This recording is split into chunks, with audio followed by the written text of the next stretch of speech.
Hello friends, स्वागत है आपका हमारे यूट्यूब चैनल में।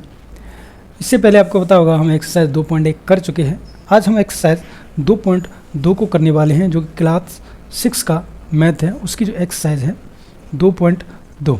उसके साथ सभी एग्जाम्पल्स को देखेंगे। तो अगर आप हमारे चैनल पर नए हैं तो चैनल से जुड़ सकते हैं, क्योंकि हम कक्षा 6 से 10 तक की पूरी मैथ को NCERT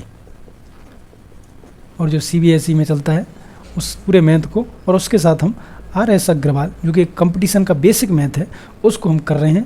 तो अगर आप हमारे चैनल पर नए हैं तो चैनल से जुड़ सकते हैं, और अगर आप RS अग्रवाल देखना चाहते हैं तो उसकी हमने अलग से प्लेलिस्ट बना रखी है। उसके साथ ही कक्षा 6 से 10 में जो भी मैथ चलता है उसकी हमने अलग से प्लेलिस्ट बना रखी है। तो आज हम करने वाले हैं एक्सरसाइज 2.2 को।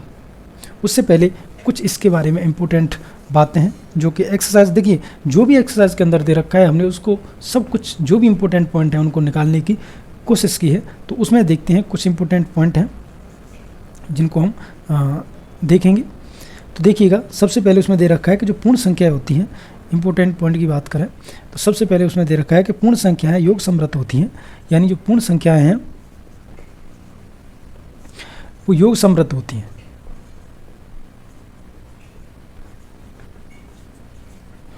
समृद्ध का मतलब होता है क्लोज्ड। ठीक है, कैसे होता है कि मान लीजिए, मैं आपको सबसे पहले ये बताता हूँ कि पूर्ण संख्या क्या होती हैं। तो पूर्ण संख्याएं वे होती हैं जो 0 से स्टार्ट होती हैं और अनंत तक जाती हैं। तो इस बात का कहने का मतलब ये हो गया कि जो पूर्ण संख्या होती हैं वो योग समृद्ध होती हैं, यानी अगर दो संख्या पूर्ण संख्याओं का अगर हम योग कर दें तो हमेशा हमको क्या प्राप्त होगी?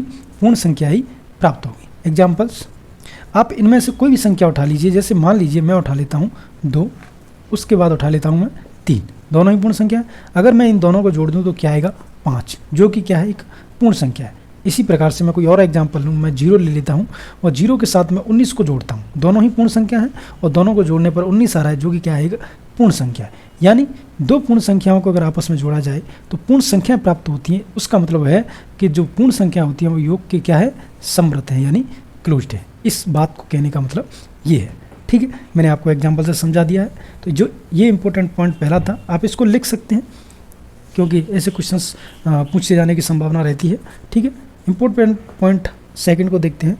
पूर्ण संख्या देखिएगा गुणन में भी समृद्ध होती हैं, कि जो पूर्ण संख्या होती हैं हमारी, जो पूर्ण संख्या होती हैं वो गुणन में क्या होती हैं? समृद्ध होती हैं। ठीक है, कैसे? एग्जाम्पल से देखते हैं क्या दिक्कत है। पूर्ण संख्या मैंने अभी आपको बता दिया। पूर्ण संख्या क्या होती हैं? 0, 1, 2 ये चलती रहती हैं अनंत तक। ठीक है, गुणन के अंदर समृद्ध रहती हैं। जैसे मान लीजिए मैंने 1 का गुणा कर दिया 2 से, क्या आएगा? 2। ये भी पूर्ण संख्या, ये भी पूर्ण संख्या, और ये क्या आ गई? पूर्ण संख्या। मान लीजिए कोई और एग्जाम्पल लेता हूँ, 10 को मैं गुणा करता हूँ 11 से, ये भी पूर्ण संख्या, ये भी पूर्ण संख्या, गुणा करने पर 0 आ रही है, ये भी पूर्ण संख्या। कोई और एग्जाम्पल लेते हैं, 100 × 9 लेते हैं। ठीक है, इससे क्या आ जाएगा? 900 आ जाएगा। ये भी पूर्ण संख्या, ये भी पूर्ण संख्या, और ये भी पूर्ण संख्या। यानी जब दो पूर्ण संख्याओं का अगर हम आपस में गुणा कर रहे हैं तो हमें क्या प्राप्त हो रही है? पूर्ण संख्याएं प्राप्त हो रही हैं। उसका कहने का मतलब यही है कि जो पूर्ण संख्याएं होती हैं वो गुणन में समृद्ध होती हैं, यानी क्लोज्ड होती हैं। जब पूर्ण संख्याओं दो पूर्ण संख्याओं का आपस में गुणा किया जाए तो वो भी पूर्ण संख्याएं प्राप्त होती हैं। इसका मतलब कहने का ये है। तो आप समझ गए होंगे कि जो पूर्ण संख्या होती हैं वो गुणन में समृद्ध होती हैं। अगर इम्पोर्टेंट नंबर 3 की बात की जाए तो देखिएगा, जो पूर्ण संख्याएं हैं, पूर्ण संख्याओं का जो शून्य है से अगर इसको विभाजित करें तो ये क्या है? ये इसको अपन कह सकते हैं अपरिभाषित है। यानी अगर हम पूर्ण संख्या को 0 से विभाजित करें तो ये क्या है? अपरिभाषित है। जैसे कोई पूर्ण संख्या आप अपने मन से ले लो, मैंने ले लिया 2 को अगर 0 से विभाजित करेंगे तो यहाँ पे 0 नहीं आएगा, यहाँ पे क्या आएगा?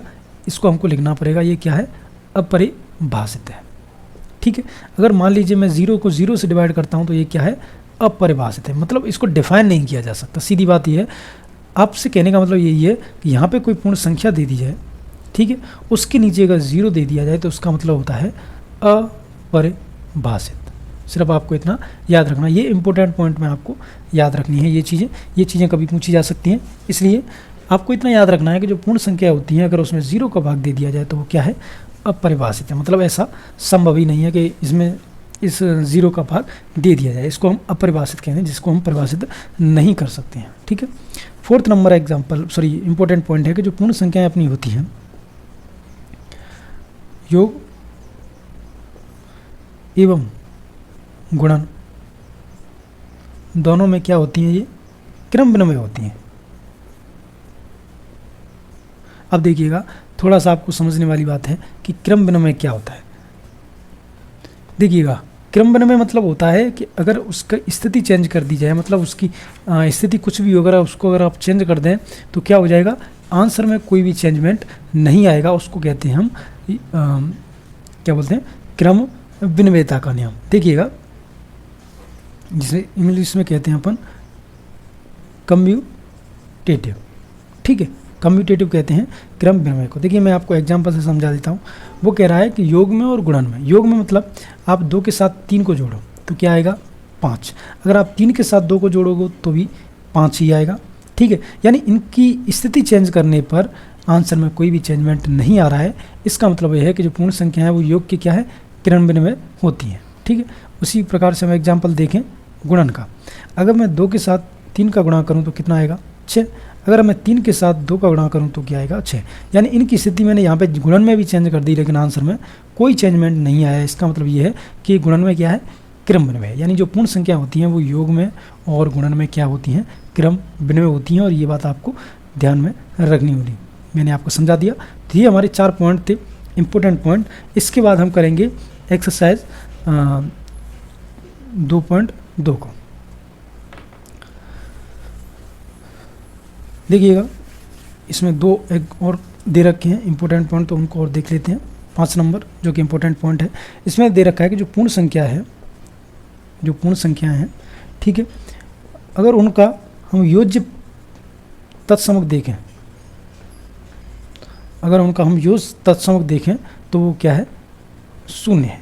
अब देखिएगा, अब मैं आपको बताऊं कि योग तत्समक क्या होता है। अब देखिएगा, योग तत्समक को अपन किस प्रकार से समझते हैं, मैं आपको समझाने की कोशिश करूंगा एग्जाम्पल्स के माध्यम से।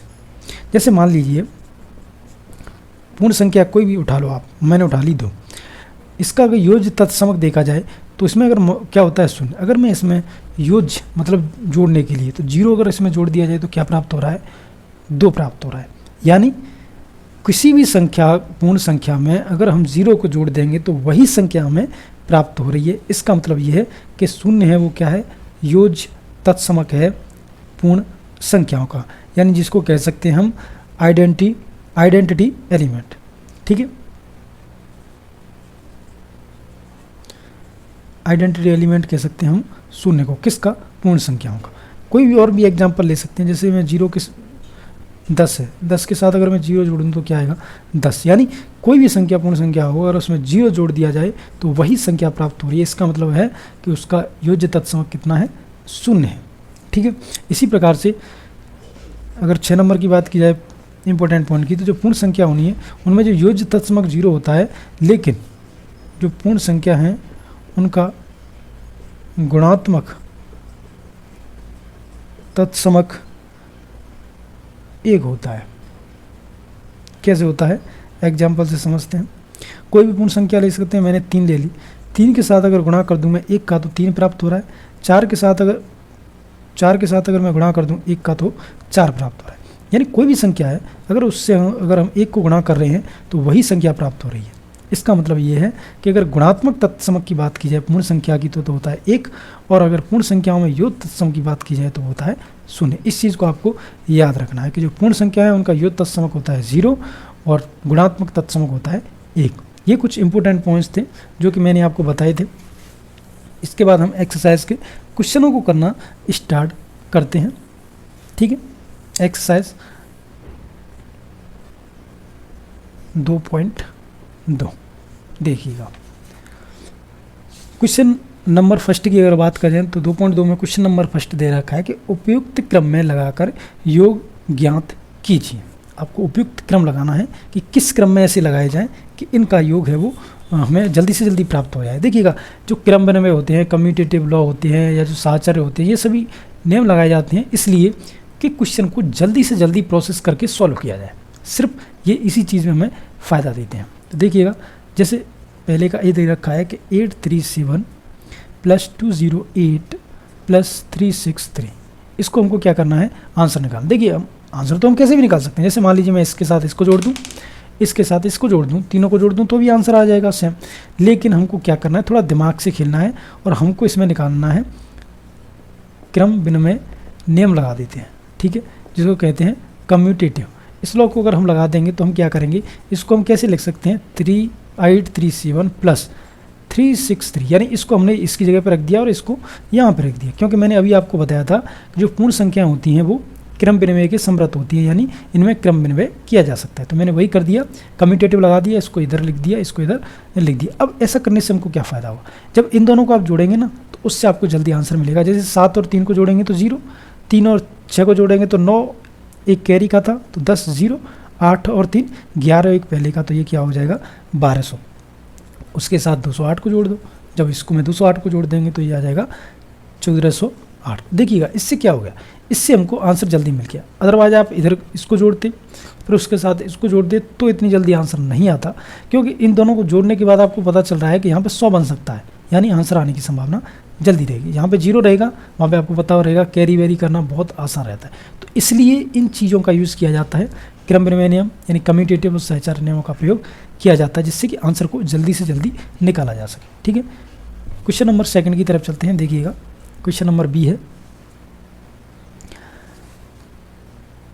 1962 प्लस 453 प्लस 1538 प्लस 847, इसको क्या करना है हमको, प्लस करना है। तो देखिएगा कैसे प्लस करेंगे, इसको सॉल्यूशन करते हैं इसका। अब यहाँ से आपको देखना पड़ेगा कि देखिए 62 के साथ किसका जोड़ा बनाएं कि हमको थोड़ा जल्दी आसान मिले। तो 62 के साथ अगर 38 को हम प्लस कर दें और 53 के साथ अगर 47 को प्लस कर दें तो हमें कुछ ऐसा लग रहा है कि शायद हमको 0 प्राप्त हो जाए और संख्या जल्दी से जल्दी सॉल्यूशन हो जाए। तो देखिएगा क्रम विनिमय नियम वही लगाया मैंने, यानी कम्यूटेटिव लॉ लगाता हूँ मैं। तो उससे क्या होगा, मैं इसको लिख सकता हूँ 1962 प्लस 1538, इसको मैंने इधर रख दिया, प्लस 453, इसको मैंने इधर लिख दिया, प्लस ये तो वहाँ का है वहीं का रखा रहेगा। तो इन दोनों को जोड़ देंगे, इन दोनों को जोड़ देंगे। तो देखिएगा जब हम इन दोनों को जोड़ेंगे तो ये आ जाएगा 0 0 5 2। इन दोनों को जोड़ेंगे तो देखिएगा 7 और 3 0 0 1 1, यानी ये 1100 आ गया और ये आ गया 2500। जब 2500 1100 को जोड़ेंगे तो ये आ जाएगा 3600। ये क्या आ गया अपना आंसर। आंसर तो आप सीधे जोड़ते जब भी आ जाता, लेकिन ऐसा करने से क्या हो गया, कम्यूटेटिव यानी क्रम विनिमय नियम लगाने से वो संख्याओं का सॉल्यूशन जल्दी हो गया। तो बस इसीलिए क्रम विनिमय नियम लगाया जाता है, या इसीलिए और सभी नियमों का यूज़ किया जाता है जिससे कि आंसर जल्दी से जल्दी प्राप्त किया जा सके। वही मैंने आपको अभी बताया था। ठीक है, तो क्वेश्चन नंबर 1 अपना हो गया। क्वेश्चन नंबर 2 की तरफ चलते हैं। क्वेश्चन नंबर 2 है कि उपयुक्त क्रम में लगाकर गुणन ज्ञात कीजिए। सेम वही नियम लगाने हैं और हमको क्या करना है, इनका गुणन ज्ञात करना है। तो 2 गुणा 1768 गुणा 50। अब देखिएगा हम इसका सॉल्यूशन करेंगे, कैसे करेंगे। हमको पता है कि अगर 50 से अगर 2 का गुणा कर दिया जाए तो 100 प्राप्त हो जाएगा, और 100 से किसी भी संख्या को गुणा कर दिया जाए तो जस्ट उसके पीछे हमको पीछे 2 0 लगानी होती है। बस इसी नियम को आपको याद रखना है। तो क्या करेंगे, हम क्रम विनिमय लगाया है हमने, यानी कम्यूटेटिव लॉ लगाया है। तो क्या करेंगे, 2 गुणा 50 गुणा 1768।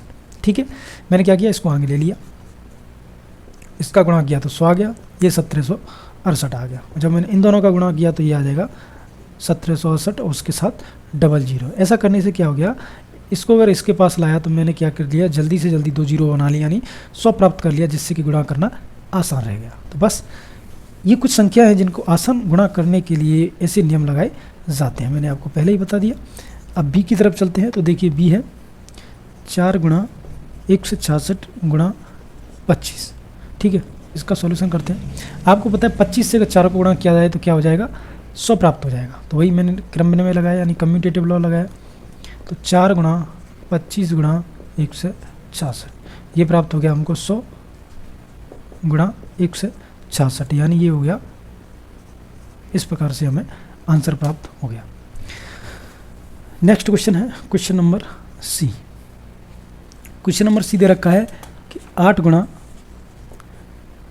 291 गुणा 125। देखिएगा इन दोनों संख्या को देखने के बाद आपको कुछ ध्यान आ रहा होगा, तो वही है क्रम विनिमय का नियम लगाते हैं। तो 8 गुणा 125 गुणा 291, इन दोनों का जब आप गुणा करेंगे तो ये 1000 आ जाएगा गुणा 291, और इन दोनों का गुणा करेंगे तो ये 3 जीरो पीछे लगा देंगे, तो ये क्या आ गया, हमारा आंसर आ गया। ठीक है, सिर्फ सॉल्व करने के तरीके हैं ये। अगर आप देखिएगा अभी आपको ये चीज़ छोटी लग रही होंगी, लेकिन जब आप बड़ी कक्षाओं में आगे जाएंगे ना तो आपको पता चलेगा कि वहाँ पे स्पीड की बहुत वैल्यू होती है, जल्दी से जल्दी क्वेश्चन को सॉल्व करना होता है। डी है देखिएगा 625 गुणा 279 गुणा 16, वही रूल है और कुछ नहीं है। सॉल्यूशन करेंगे देखिएगा 625 गुणा 16 गुणा 279, इन दोनों का देखिए गुणा करेंगे तो 16 पंजे 80, यानी 0 कैरी कर लिया, 0 0 100। ठीक है, 279, और इन दोनों का जब लास्ट में गुणा करेंगे तो 4 जीरो को इसके पीछे रख देंगे, जिससे कि हमारा आंसर जल्दी से जल्दी आ जाएगा। ठीक है, तो क्रम विनिमय का यूज़ कर रहे हैं, मैंने आपको स्टार्टिंग में बता दिया इसको। अब डी के बाद ई को देखते हैं।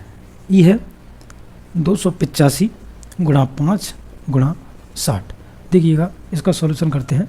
अब देखिएगा इस क्वेश्चन को देखने के बाद आपको दिमाग में क्या आ रहा है, आपको दिमाग में ये चीज़ें आनी चाहिए कि इसका गुणा अगर इसके साथ करेंगे ना, तो देखिए यहाँ से आपको पता चल रहा होगा कि इसका इससे गुणा करेंगे तो ये 300 आ रहा है, लेकिन नहीं, इसका अगर इससे गुणा करेंगे क्रम विनिमय लगा के तो कुछ जल्दी ही आंसर आपको देखने को मिलेगा। तो 285 गुणा 60 गुणा 5, क्योंकि हम क्रम विनिमय का यूज़ कर रहे हैं यहाँ पे। तो देखिएगा इसको 0 को पीछे लगा देंगे तो 54 0 0 0 1 7 1 इंटू 5, और इससे देखिए जब गुणा करेंगे तो 0 0 5 5 8, तो ये क्या आ गया, अपना आंसर आ गया। हमने क्रम विनिमय लगा दिया है, बाकी अलावा कुछ नहीं किया है, जो मैंने शुरू से ही आपको समझाया। सिर्फ आपको क्रम विनिमय लगाना है और देखना है कि जल्दी से जल्दी आंसर कैसे निकल सकता है।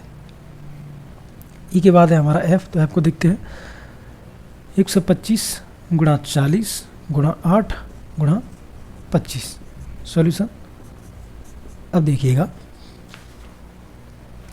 इन दोनों में आपको देख के क्या लग रहा है, आपको लग रहा होगा इससे अगर इसको गुणा करेंगे तो 1000 प्राप्त होगा, और इससे इसको गुणा करेंगे तो जल्दी से संख्याएं हमें प्राप्त हो सकती हैं। तो वही क्रम विनिमय लगाया मैंने। ठीक है, गुणा 40 गुणा 25, तो इसका अलग से और इसका अलग से, इन दोनों का करें गुणा करने पर हमें 1000 प्राप्त होगा, और इससे देखिएगा 25 चौक 100 जीरो लगा देंगे उसमें, यानी ये हमें 1000 प्राप्त हो गया। और जब दोनों का अगर आपस में गुणा करेंगे 3 0 3 0 6 जीरो हो जाएंगे, 3 0 3 0 6 जीरो हो जाएंगे। ठीक है, कॉमा और कॉमा, ये हमें संख्या प्राप्त हो गई। ठीक है, तो मतलब यही है कि आपको क्रम विनिमय का यूज़ करना है, जल्दी से जल्दी क्वेश्चन को सॉल्व करने की विधि इससे हमें पता चल जाएगी। क्वेश्चन नंबर 3 की तरफ चलें, तो क्वेश्चन नंबर 3 कह रहा है कि निम्नलिखित में से प्रत्येक का मान ज्ञात कीजिए, यानी जो भी दे रखा है उसका हमको मान ज्ञात करना है। तो पहला है ए 297 गुणा 17 प्लस 297 गुणा 5। देखिएगा यहाँ पे आपको क्या करना पड़ेगा, जैसे मान लीजिए अगर मैं इसी की बात करूँ, सबसे पहले इन दोनों का आपको गुणा करना है, फिर इन दोनों का गुणा करना है, फिर आपको जोड़ना है। तो वो प्रोसेस भी सही रहेगा, लेकिन उस प्रोसेस में टाइम लगेगा, उस विधि में टाइम लगेगा। इसलिए हम कुछ ऐसी विधि का यूज़ करेंगे जिससे कि जल्दी से जल्दी हमको आंसर मिल जाए। तो यहाँ पे देखने के बाद आपको एक चीज़ का पता चल रहा होगा कि ये चीज़ें हैं वो दोनों में कॉमन है, तो क्यों ना इन दोनों को कॉमन ले लिया जाए। तो 2 से अगर 97 को मैं कॉमन ले लूँ तो इधर क्या बचा 17, ये बीच में प्लस है ही, इधर से एक कॉमन ले लिया तो यहाँ पे क्या बचा 5। अब अगर 297 में अगर इन दोनों चीज़ों को, ये देखिए बीच में गुणा चल रहा है अपना, अगर इन दोनों को जोड़ दिया जाए तो ये 22 प्राप्त हो रहा है, और 22 से जस्ट इसको क्या करना है, गुणा करना है। तो देखिएगा ये कितना आ जाएगा, मैं इसको साइड में करके देख लेता हूँ। 22 5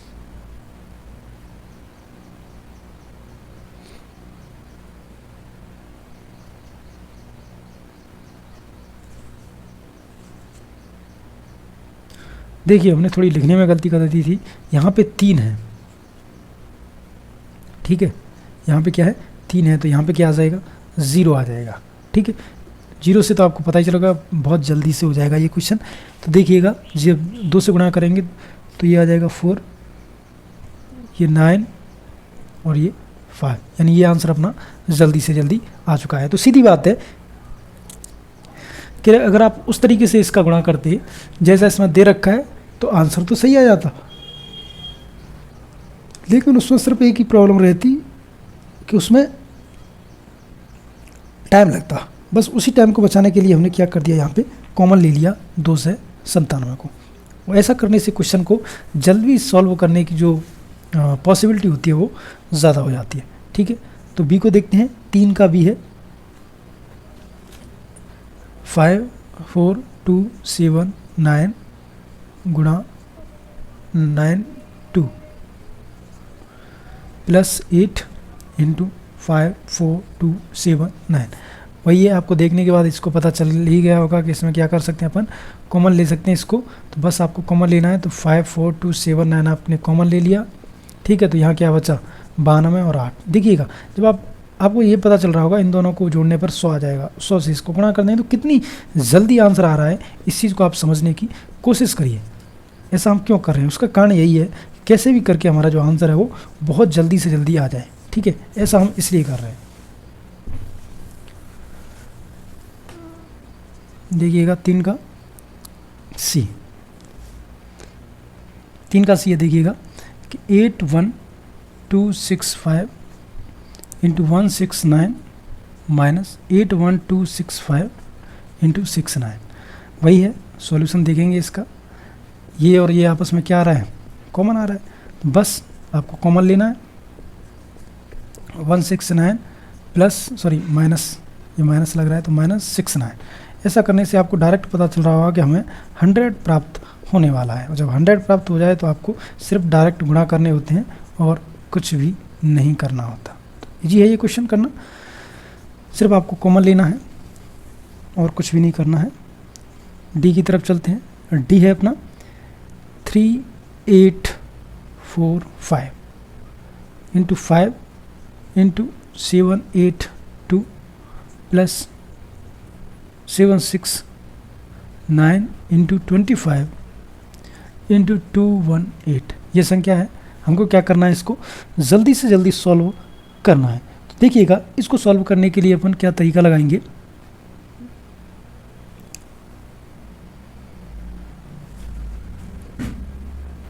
देखिएगा ये अच्छा क्वेश्चन है, इसको करने के लिए हमें क्या करना पड़ेगा, थोड़ा सा अपने दिमाग को रिवर्स में चलाना पड़ेगा। देखिए कैसे करेंगे इसका सॉल्यूशन। अभी आपको कुछ भी ऐसा नहीं लग रहा है जो कि आपको कॉमन लेना पड़े, लेकिन थोड़ा सा दिमाग लगाइए। इसको अगर हम ऐसा ही रखा रहने दें, ठीक है, प्लस 769। अब देखिएगा इसको हम क्या करना है, 25 को 5 और 5 में तोड़ना है। तो इसको हम 5 गुणा 5 कर लेते हैं, गुणा 218। अब हम क्या करते हैं, इसको तो ऐसा ही रखा रहने देते हैं, 782 प्लस हम इन दोनों का कर देते हैं गुणा। देखिएगा ऐसा करने से हमें क्या फ़ायदा होगा मैं आपको बता देता हूँ। देखिए सबसे पहले इसका गुणा करेंगे, ये 45 हो गया, 45 में 5 ये कैरी कर लिया, ठीक है, 5 30 और 30 और 5 प्लस 30 और 4 34 और ये क्या हो गया 3845 और गुणा ये 5 तो शेष बच ही रहा है और गुणा 218। देखिएगा अब हमको ये और ये सेम प्राप्त हो गया ना, सेम बिल्कुल सेम। इसका मतलब इन दोनों को हम क्या कर सकते हैं, कॉमन ले सकते हैं। सिर्फ मैंने इसको इसलिए अलग करके 25 को गुणा किया है। तो 3845 इंटू 5 ये कॉमन ले लिया है, तो यहाँ पे क्या बचा, सिर्फ 782 प्लस, यहाँ पे तो पहले से ही प्लस था ये वाला, ठीक है, ये मैंने पूरा कॉमन ले लिया तो क्या बचा 218, ठीक है। तो इसको हम ऐसा लिखा रहने देते हैं। देखिए इन दोनों को जोड़ेंगे तो आपको 1000 प्राप्त हो जाएगा। जब इन दोनों को गुणा करेंगे तो देखिएगा ये आ जाएगा 5 2 2 9 1, ठीक है, इनटू क्या करना है 1000 से। तो इसका जब गुणा करेंगे तो ये आ जाएगा, तो ये क्या आ गया हमारा आंसर आ गया। यानी इसको देखने से तो आपको नहीं पता चल रहा कि हमको क्या कॉमन लेना है क्या नहीं लेना है, लेकिन जब आप इसको 2 बार तोड़ लोगे तो आपको ये पता चल जाएगा कि इन दोनों का गुणा करने पर ये आ रहा है और ये 5 पहले से ही है और इसमें भी है। तो क्या करेंगे हम यहाँ से यहाँ तक और यहाँ से यहाँ तक क्या कर लेंगे, कॉमन ले लेंगे। देखिए मैंने ये जो कॉमन ले लिया है, कॉमन लेने के बाद हमको ये संख्या और इस संख्या को छोड़ देंगे जो कि प्लस कर देंगे। प्लस करने पर ये 1000 बन गई यानी 1000 बन गई। बस इससे इसको गुणा करना बहुत ही ज़्यादा आसान है। तो इस प्रकार से हम इसका आंसर निकाल सकते हैं। ठीक है, तो क्वेश्चन नंबर 3 था जो कि हमने कर लिया है। चलेंगे क्वेश्चन नंबर 4 की तरफ। क्वेश्चन नंबर 4 क्या कह रहा है कि गुणों का प्रयोग करते हुए गुणनफल ज्ञात कीजिए। यानी आपको सिर्फ क्या करना है, इन सभी का गुणा करते जाना है और उनका जो गुणनफल है वो प्राप्त करना है। 738 इंटू 103, वही रूल लगाना है हमको।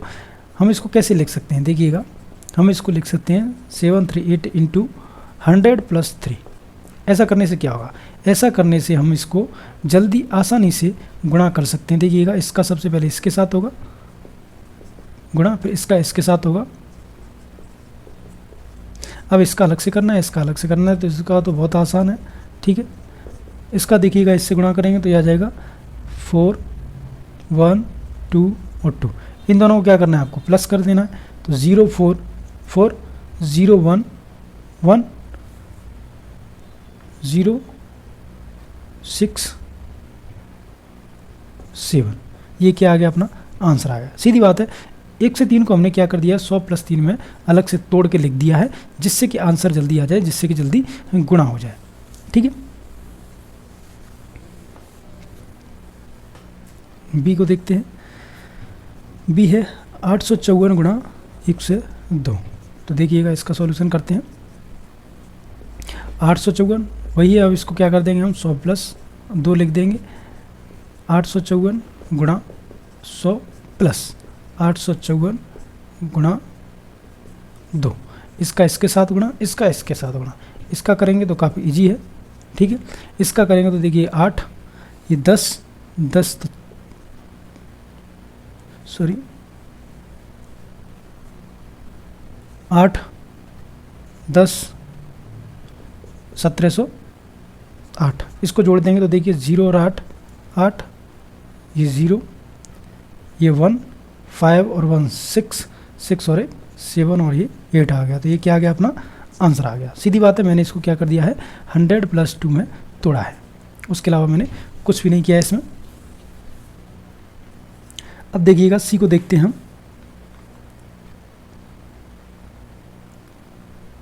सी है 258 इंटू 11008। इसका सॉल्यूशन करेंगे। देखिएगा इसको तो ऐसा क्या ऐसे ही लिखे रहने देते हैं, इसको हम जोड़ते हैं।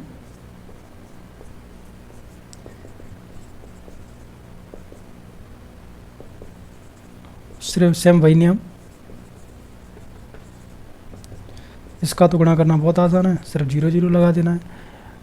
इसका इससे गुणा करेंगे तो ये 4 6 कैरी हो गया, ये 40 हो गया। 40 में 6 प्लस करेंगे तो 46 यानी 6 4 कैरी हो गया, ये हो गया 16 16 में जोड़ेंगे 4 तो ये हो जाएगा 20। इसको क्या करेंगे, प्लस कर देंगे तो 0 4 0 0 6 6 0 0 0 और 8 2 10, 5 के साथ कुछ है नहीं तो 6 और ये 2। तो ये हमारा क्या आ गया,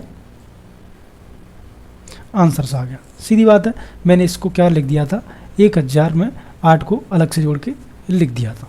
तो बस यही है कि ऐसे तरीके होते हैं, वो क्वेश्चन को थोड़ा जल्दी करने में हमें मदद करते हैं।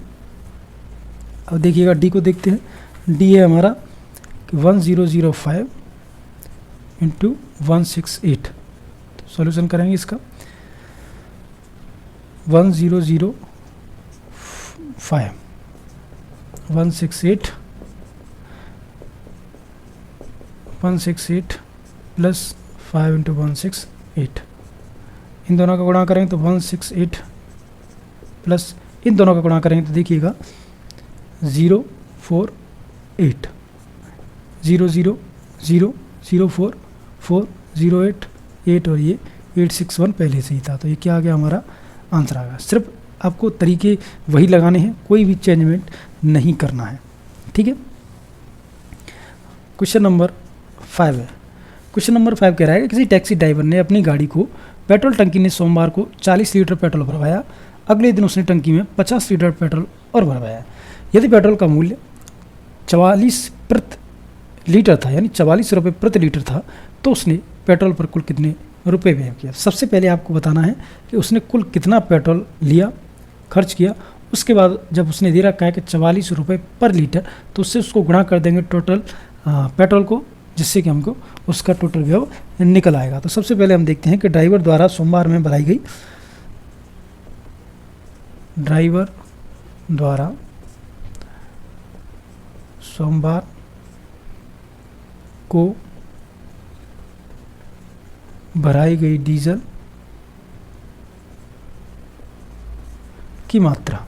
अब देखिएगा इसकी जो मात्रा है वो कितनी है, वो है 40 लीटर। ठीक है। इसी प्रकार से अगर हम बात करें तो ड्राइवर द्वारा अगले दिन भराई गई डीजल की मात्रा वो कितनी है, वो 50 लीटर है। ठीक है। तो टोटल डीजल की मात्रा कितनी है, टोटल डीजल की मात्रा जो कि उसने भरवाई है वो कितनी हो जाएगी, 40 + 50 यानी 90 लीटर। देखिए 90 लीटर उसने भरवाई है, लेकिन उसका जो कीमत है, कीमत कितनी है, 44 लीटर रुपए पर लीटर, रुपए पर लीटर, यानी 44 रुपये में 1 लीटर पेट्रोल आती है। तो फिर आपको देखना है कि 90 लीटर पेट्रोल के लिए उसने कुल कितना रुपए खर्च किया। तो देखिएगा ड्राइवर द्वारा जो कुल व्यय किया गया है वो कितना होगा, तो 44 × 90। अब इसको सिंपल तरीका से करें तो आप डायरेक्ट गुणा करके कर सकते हैं, लेकिन जिस नियम से आपका जो आंसर आ जाएगा वो आ जाएगा 406 रुपये, यानी उसने कितने खर्च किए, 406 रुपये, यानी 406 रुपये उसने खर्च किए। ठीक है। तो सबसे पहले हमने क्या किया कि ड्राइवर ने सोमवार को जो भी डीजल भरवाया था उसकी मात्रा निकाली। उसके बाद हमने अगले दिन उसने कितना डीजल भरवाया उसकी मात्रा निकाली। उसके बाद टोटल डीजल की मात्रा जो उसने भरवाई थी तो 40 और 50 90 लीटर, कीमत उसने दे रखी है 44 रुपये पर लीटर। तो कुल व्यय क्या हो जाएगा, इसका और इसका आपस में गुणा कर दिया तो वो आ गया 406 रुपये। ठीक है। नेक्स्ट क्वेश्चन की बात करेंगे, देखिएगा क्वेश्चन नंबर 6। क्वेश्चन नंबर 6 कह रहा है कि कोई दूध वाला एक होटल को सुबह 32 लीटर दूध देता है, ठीक है, और शाम को 68 लीटर दूध देता है। ठीक है। यदि दूध का मूल्य 45 रुपये प्रति लीटर है तो दूध वाले को प्रतिदिन कितनी धनराशि प्राप्त होती है। वही बात है कि आपको दोनों को प्लस करना है और उसके बाद जो भी उसकी कीमत है उसको गुणा कर देना है। तो होटल वाला प्रत्येक सुबह जो दूध लेता है उसको देखते हैं। होटल वाले द्वारा प्रत्येक सुबह लिया गया दूध ये कितना है, तो ये है 32 लीटर। ठीक है। शाम को कितना लेता है वो लेता है 68 लीटर। ठीक है।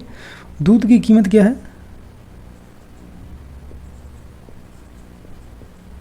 दूध की कीमत की बात किया है तो 45 रुपये पर लीटर है। तो हमें क्या करना है कि देखना है कि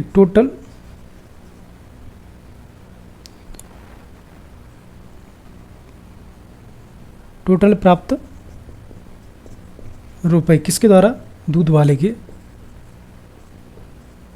द्वारा। ठीक है। दूध वाले के द्वारा कितने रुपए हैं जो प्राप्त किए जाते हैं। तो देखिएगा इसको कैसे करेंगे, 45 × 32 + 68, वही नियम है, इसको जोड़ देंगे। 45 × इन दोनों को जोड़ेंगे तो ये आ जाएगा 100 इससे गुणा कर देंगे तो ये 4500 रुपये आ गए। यानी वो डेली कितने रुपए लेता है, 4500 रुपये। तो यानी होटल में सबसे पहले हम देखेंगे कि होटल वाला है वो सुबह के टाइम कितना दूध लेता है, तो 32 लीटर, शाम के टाइम 68 लीटर। तो उसकी टोटल कीमत कितनी होगी, तो 45 रुपये पर लीटर जो कि वो दे रहा है।